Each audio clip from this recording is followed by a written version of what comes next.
And today on the show, we are going to be joined by the co-founder of Everest Fleet, and mainly he will be talking to us about the closure of the $20 million fund that they have raised, and that was led by Uber as one of the investors as well. Siddharth Ladsariya is joining with us to talk to us more about that. Siddharth, a very good evening to you, and let's start by talking about, obviously, at a time when everyone's spoken about this funding winter, everyone's not getting, startups are not getting enough funds. One, how did you manage to get this? And also in terms of the funds you have raised, where do you plan to use these funds? The other investors who have participated in this round are the main investors, Patni Family Office, Ashish Kacholia, Incred, and a few of our existing investors. These were the larger investors, and a few of our existing investors have participated in this round again. So that is the second. So in our business, the funding that we raise, the equity that we raise, is usually only to buy cars, so to manage a debt to equity ratio. So this entire money will be used to buy CNG and electric vehicles over the next few years. So my next question is on the commercial vehicle space in terms of the numbers that are there, and also in terms of the transition that we are seeing towards the EV car from the CNG. What is your plan and ambition also towards the EV fleet? So just to give you some history, when we started this business 6 years ago, we made a policy that we have bought only CNG cars then. We never bought even one petrol or diesel car. And this said today we are at around 10,700 cars, out of which 800 or 900 would be EVs, and the balance are CNG. Going forward, we plan to increase the percentage of EVs in our fleet. So for the next 2 years, we hope to have a 30% fleet of EVs in the next 2 years.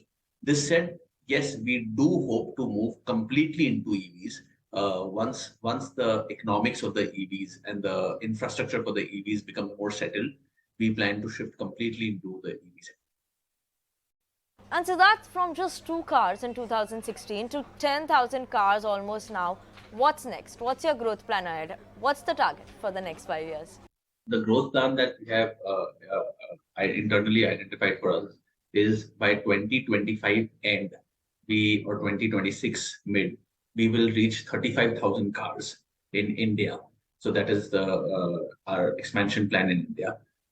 Challenges, definitely this business has a lot of challenges like any other business, mainly to do with external challenges, which is on the demand side, or any force majeure event, or any geography specific challenges. So we take that into the stride of the business, and we move on. So that, one concern that comes in is in terms of manpower, because we've always heard issues about, drivers going on a strike, or drivers, some shortage on that front, and even logistical issues. So what are the issues that you are facing in terms of manpower and logistical issues? How do you manage to face that as well? So on the manpower front, yes, our business, recruiting drivers used to be the biggest challenge for us.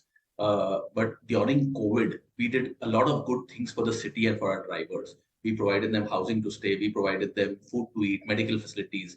And due to the good work that we did during that time, we became a brand in the minds of drivers. Post-COVID, at any point in time, we had more than 1,000 drivers in our waitlist. Today also, we have a few hundred drivers in our waitlist. So recruiting of drivers is not the biggest challenge for us. We get a lot of drivers. Managing them efficiently, training them, etc., remains the difficult part of our business, and which is what we do well. So my second point was actually in terms of the logistical issues, anything that you're facing, and is that a big concern that you would be facing? So our business is about logistics. I wouldn't term them as issues, but any issue that you can term with a taxi provider or a fleet operator is there with us. But that is part and parcel. For example, accidents. For example, car breakdowns. For example, police fines, and so on. Insurance. So these are all part and parcel of our business, which is an extremely insignificant percentage of our entire business. So currently the company is in 7 cities. Any expansion plans in other geographies in the country as well? We hope to add 2 more cities in this year in India. And in the first half of next year, we hope to incubate one more geography internationally. That's our plan, immediate plans that we have. In terms of the company's profitability, you have turned profitable and you've given a profit of around 12 crores in FY22. What is the profit outlook ahead for the company? What is the growth that you plan ahead for the company?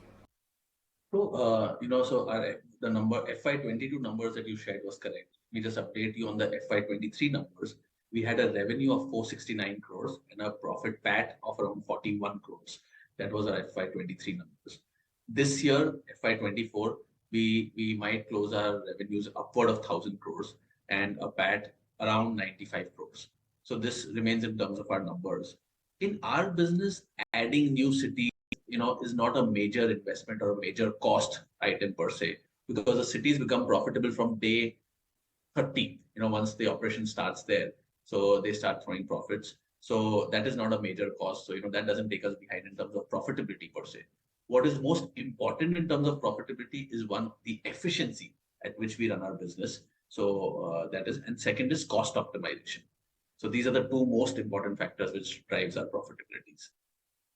So that what is the current competitive environment? What is the competition scenario as of now then?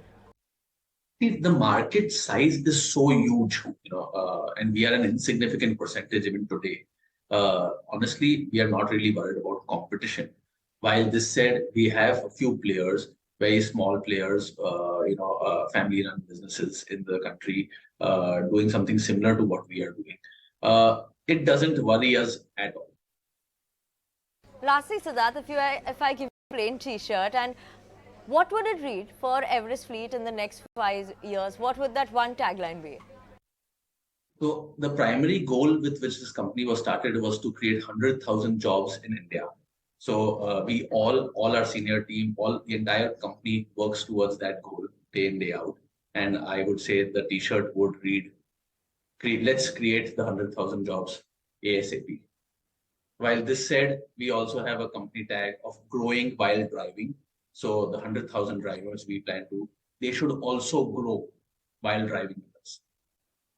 Grow in terms of their capabilities, grow in terms of their career prospect, grow in terms of the quality of life that they lead, grow in terms of the quality of education that they can provide to their children, and so on.